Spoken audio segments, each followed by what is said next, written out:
Well, here at Cannes Lion, it's always great to talk to some of the heads of industry, and when it comes to the creative industry, Some of the heads. I'm talking to the amazing Sir Martin Sorrell. You should be in advertising, clearly. I'd love to be, Would but you really? whilst I'm doing Marketing.Media.Money, this is my opportunity to ask you, what's WPP doing here? How big is this event for you? Well, obviously, it's the premier award show. It's our Oscars for the industry. In terms of numbers, I think last year we were about 1,000 people here. This year we'll probably be about half that number, and I think that's a sign of the times. There's a lot of pressure in the industry. Clients are facing pretty low growth in terms of top-line growth. Worldwide economy is growing at around 3 to 4%, depending on whether you're looking at nominal or real GDP. There's very little inflation. You see a bit of inflation in the UK with Brexit, but obviously with the weakening of the pound. Maybe Trumponomics if it gets going. I mean, it has implementation issues, but if it does get going, there will be a bit of inflation there. But basically very little inflation, very little pricing power, focus on cost. And then there are three big things going on. Technological disruption, which you see a lot of the issues here in Cannes. Then zero-based budgeting. Clearly people are taking a hard look at costs with models that are developed by 3G and others around zero-based budgeting. And then last but not least, related to that, activist investors. Now all this means that you're seeing a lot of short-term focus. I mean, the irony is the technological change, the disruption, is about the long term. But of course, last Friday we had Amazon buying Whole Food, which was a surprise, I guess, to many, if not all. So there are a lot of issues in terms of disruption that are causing a lot of discomfort. But this show, where this year, as I say, we've taken down our number of people that are here by a significant amount, I think reflects also the change in our industry in terms of the definition of creativity. It used to be this was a very French show. It was run by a Frenchman here in Cannes and around the Nice area. And it was basically European agencies, mainly French actually, used to come and talk about creativity in a very narrow Don Draper-ish Mad Men, Mad Women style. Today, of course, the definition of creativity is much broader. It covers healthcare, data. Those are the initial lines that start off at the beginning of the week on Saturday and Sunday this last weekend. So it's very much more broadly based, which is a good thing. Whether this is the right venue at the right time in the right place, I think is now a matter of debate. I think there's considerable amount of discussion. I've been here for just 24 hours as to whether this show, if you like, for our industry could be repositioned in one way, shape or form. You talked about data, Yes. artificial intelligence and light. How is it in technology, data and content, I think, are the three things that this show has become more and more important. But how are those things impacting on creativity? If we're here to sort of look at it massively broadened the definition. It used to be, in Don Draper's day, it used to be the corner office of an advertising agency and the creative director of a traditional Sterling Draper or wherever. Now it's much more broadly defined, which I think is a very good thing. I mean, data analysts, programmers, designers, I mean, much broader definition than we had before. But are those things sort of impacting on the creative spirit that existed in the industry? Yes, I think it's been disrupted because I think a lot of people were hidebound by convention, and the convention was the 30-second or 60-second TV commercial created by a creative team inside a full-service agency. What's happened is those full-service agencies have been split asunder into specializations, which means that within the groups like our own that exist inside the industry, you have much more functional specialization.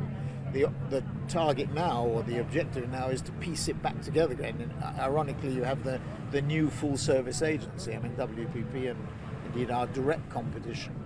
Does that mean you're not going to have so much the internal competition that you once did? You're going to have one WPP somebody facing. always described it as kiss and punch, the most international of the local and most local of the multinationals. I mean, I think that's what we were all striving to do.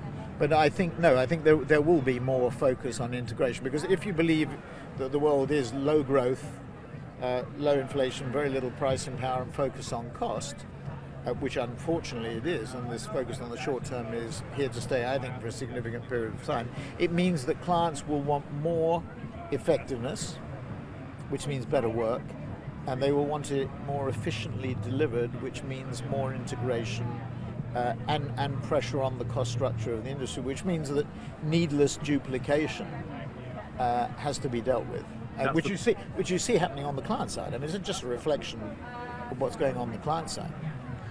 Going forward, how long do you think it'll be to get these issues through the system? Because one of the other issues that seems to be being discussed very widely here is diversity across all forms of advertising.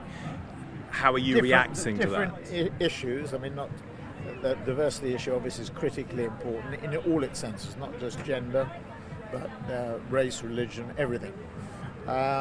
So that is front and center. Become one of the biggest issues. Many parts of the industry have suffered issues in relation to that, and there is no doubt that a fully diverse workforce adds tremendous value to the work we do. I mean, one of the problems surrounding Brexit is that if there is going to be a restriction on migration or immigration, will that reduce the capability of our industry? I mean, in the UK we have about 17,000, 16,000 people. About 17%, call it 20%, are people from the EU, whose future is to some extent in question. I don't think it's quite as much in question as some people might think, but of course there is enough doubt and uncertainty there. So that's just another example of the diversity issue. We were here with the Secretary General, Ban Ki-moon, last year. This year we'll have the Deputy Secretary General here, and actually on the diversity area is one of the SDG goals, one of the 6 areas I think that the agency groups have decided to work on together has been actually quite successful, and we're moving ahead, but there's an incredible amount still to be done. And here we are, 2 males talking to one another, so that's probably a good example of it. So last question then, what is keeping Sir Martin Sorrell awake at night? Well, apart from a 7-month-old daughter, very limited actually, very, very civilized. Well, I think this focus on the short term. It's that obviously there are 2 buckets that we deal with: a geographical bucket, which is fairly easy to sort of forecast what may happen. You know, if Cuba becomes fashionable or allowable, just like Myanmar. Or not, because we saw it was a little bit of redressing that. Iran is probably the biggest economy to sort of drop out of the sky, if I can put it like that. 83 million people, full literacy of men and women, quite incredible, with a strong historic culture, art, painting and everything. Very powerful economy potentially. We have to see again with the change in administration in the US quite how that plays out.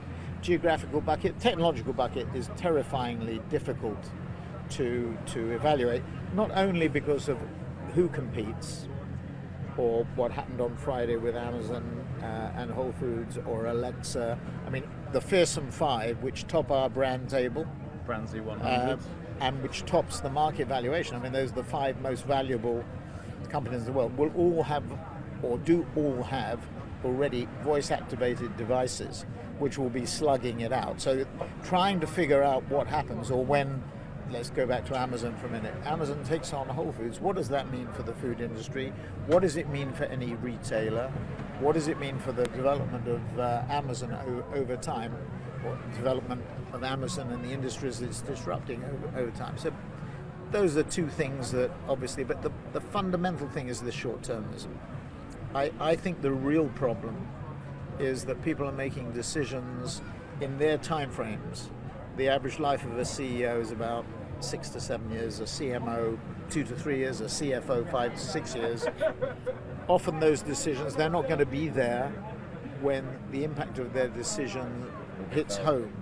And so people tend to take the short term. Now, the irony about all this is that the controlled companies are probably the ones where we see the greatest long-termism. So those companies that offend corporate governance not the ones where you don't get one man or one woman, one vote, are the ones I think that take the longest term view. So those companies, in the media industry, it would be the companies controlled by the Roberts family or by the Murdoch family or Malone. I mean, I think they tend to take a longer term view, or you see it Snapchat controversially in terms of its structure, or Google or Facebook. They're not frightened to make the long term call because they think they're going to get kicked out. They're willing to not bet the ranch, that's probably too crude a way of putting it, but they're certainly willing to make long-term investments. And that, I think, is the fundamental point, and that's what keeps me awake at night. Still watching? Perfect. Click here to watch another great video from CNBC International. Oh, and don't forget to subscribe. Thanks for watching.